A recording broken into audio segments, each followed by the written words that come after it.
প্রধানমন্ত্রী তারেক রহমানকে উদ্দেশ্য করে খোলা চিঠি দিয়েছেন সুপ্রিম কোর্টের সিনিয়র আইনজীবী মোহাম্মদ শিশির মনির। শুক্রবার নিজের ভেরিফাইড ফেসবুক অ্যাকাউন্টে এই চিঠি লিখেন তিনি।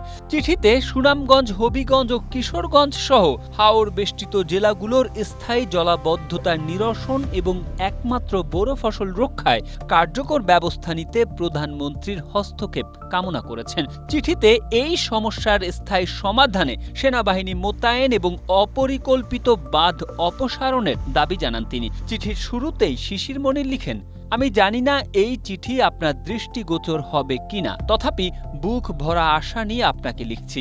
এরপর নিজেকে হাওর পাড়ের মানুষ উল্লেখ করে শিশির মনির জানান, একটিমাত্র ফসলই আমাদের জীবন, সেই ফসল জলাবদ্ধতার কারণে নষ্ট হয়ে যাচ্ছে। সমাধানের জন্য অনেকেই সাধ্যমতো চেষ্টা করছেন কিন্তু পারছেন না। আর তাই প্রধানমন্ত্রীকে অনুরোধ জানিয়ে শিশির মনির আরো বলেন, অনেক কাজ আপনার হাতে, তবুও আপনার দৃষ্টি আকর্ষণ করছি। সুনামগঞ্জ, হবিগঞ্জ, কিশোরগঞ্জ, নেত্রকোনা সহ আশপাশের এলাকার জলাবদ্ধতা নিরসনে দ্রুত পদক্ষেপ নেওয়া দরকার।